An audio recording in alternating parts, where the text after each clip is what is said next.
Hello friends, હું મુંબઈથી પુષ્પા કિશોર ગાલા લાકડિયા ખાર.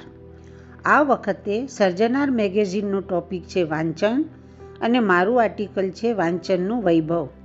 જેના ઘરે પૈસા છે એ લોકો પૈસાદાર છે, પરંતુ જેને ઘરે પુસ્તકો છે એ લોકો ધનવાન છે. પુસ્તકોને જ્ઞાનનો ખજાનો કહેવામાં આવ્યું છે અને લેખિત સામગ્રીને અખૂટ ભંડાર કહેવામાં આવ્યું છે. વાંચન એ માત્ર શબ્દોને સમજવાની પ્રક્રિયા નથી, પરંતુ એક વિશાળ વિશ્વમાં પ્રવેશવાનું દ્વાર છે.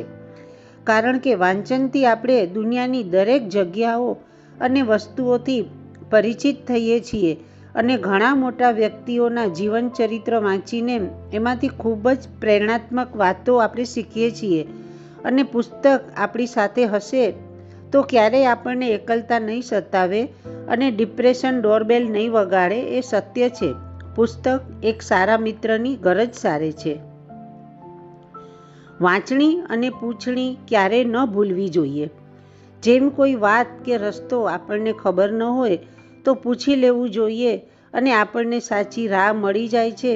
એવી રીતે વાંચવાથી પણ ખૂબ જ અલગ અલગ માહિતી મળે છે અને ક્યારેક અટવાઈ જઈએ તો જીવન જીવવાના રસ્તા પણ મળી જાય છે. અને વાંચનની એક લાઈન ક્યારેક માણસને આપઘાત કરતાં પણ અટકાવી દે છે.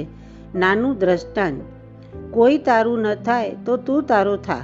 આ એક વાક્ય માણસને આપઘાત કરતાં બચાવી લીધું.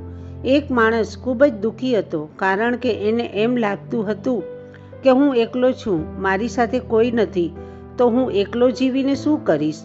એવું વિચારી આપઘાત કરવા જાય છે અને એક જગ્યા પર બેસે છે ત્યારે એક કાગળનો ટુકડો જમીન પર પડ્યો હતો અને એ માણસે ઉપાડ્યો અને એમાં એક પંક્તિ લખેલી હતી: કોઈ તારું ન થાય તો તું તારો થા. અને આ પંક્તિથી માણસના વિચાર બદલાઈ ગયા અને ફરીથી પોતાની સાથે અને પોતાના માટે જીવવા લાગ્યો. સારાંશ: શબ્દોમાં ખૂબ જ તાકાત રહેલી છે, માટે જ વાંચન જરૂરી છે. જેમ દર્દની દવા ગોળી છે, એમ વાચકની દવા વાંચન છે. જે વ્યક્તિને વાંચવાની ટેવ હશે એને જો ક્યારેક વાંચવા માટે સમય અથવા સંજોગો ન મળે તો તે વ્યક્તિ વ્યાકુળ બની જશે અને ક્યાંક ને ક્યાંકથી વાંચન માટે સામગ્રી મેળવી હળવો ફૂલ બની જશે. જે વ્યક્તિ નિવૃત્ત છે એમનું વાંચન કદાચ થોડું ઓછું હોઈ શકે, પરંતુ જે પ્રવૃત્તિવાળા છે એમનું વાંચન જરૂર વધારે હોય છે. અને એવા લોકો કામનો થાક ઉતારવા વાંચન કરે છે અને મગજ પ્રફુલ્લિત કરી વધારે ને વધારે એનર્જી સાથે આગળ વધે છે. જેમ શરીરનો થાક ઉતારવા ઊંઘ જરૂરી છે, એમ મગજનો થાક ઉતારવા વાંચન જરૂરી છે. જેમ બીમાર વ્યક્તિ માટે સમયસર અને કાયમ ગોળીઓ લેવાથી શરીરને સાતા મળે છે, એવી રીતે વાચકને વચ્ચે વચ્ચે થોડું વાંચન કરવાથી નવી શક્તિનો સંચાર થાય છે. હંમેશા એક સારું પુસ્તક સાથે રાખો. આજના મીડિયા યુગમાં વાંચનનો ભોગ લેવાઈ ગયો છે અને અમુક લોકો ડિજિટલ વાંચન કરતા અને સાંભળતા થઈ ગયા છે અને સ્પીડી રીડિંગ જેવું નામ અપાય છે. આજે લોકોને વાંચન કરતાં જોવું અને સાંભળવું વધુ ગમે છે, માટે જ લોકોને પુસ્તક કરતાં ગેજેટનો ક્રેઝ વધુ જોવા મળે છે. હશે એ પણ સારું જ હશે, પરંતુ જે આપણે પુસ્તક સામે રાખીને વાંચીએ અને જે ફિલિંગ હોય એ ગેજેટમાં તો ન જ આવે. અને પુસ્તકને આપણે સરસ મજાનું કવર લગાડીએ, આપણે આપણું નામ લખીએ, ભેટ આવી હોય તો સામેવાળા વ્યક્તિનું નામ અને તારીખ આવી જાય, જે અમુક વર્ષો પછી ખૂબ જ કિંમતી થઈ જાય. અને પુસ્તકમાં પ્યારના પ્રતીકનું ગુલાબ કે ગુલાબની પાંખડીઓ રખાય, મોરપંખ રખાય, સારા સારા બુકમાર્ક પણ રખાય. ગમતી લાઈનને અંડરલાઈન કરી વારે ઘડીએ વાંચવાની ખૂબ જ મજા આવે. આ મજા પુસ્તકમાં જ આવે, ગેજેટમાં ન આવે. પહેલાં આપણે ડૉક્ટર પાસે કે સંસ્થાની ઓફિસ કે દફતરોમાં એક ટેબલ પર પુસ્તકો રખાતા અને વેઇટિંગ કરી રહેલ વ્યક્તિ એ પુસ્તકો વાંચતા, પરંતુ હવે તો મોબાઈલ આવતા જે લોકો જરા નવરા પડે અથવા વેઇટિંગમાં હોય તો મોબાઈલમાં જ મશગુલ થઈ જાય છે. હમણાં ઘણી વખત કાર્ટૂન ફોટો વોટ્સઅપ પર આવે કે બસમાં 25 જણ છે, પરંતુ પુસ્તક એકના હાથમાં છે, બાકીના 24 મોબાઈલમાં વ્યસ્ત છે. કડવું છે પણ સત્ય છે.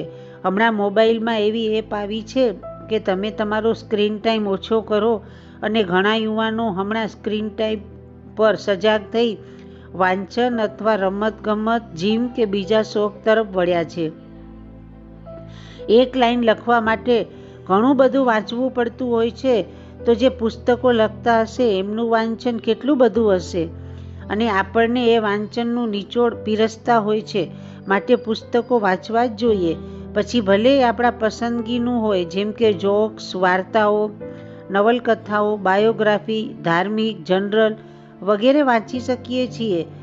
અને જ્યાં જ્યાં પુસ્તક મેળા યોજાય ત્યાં જવું જોઈએ અને સારા પુસ્તક ખરીદવા જોઈએ.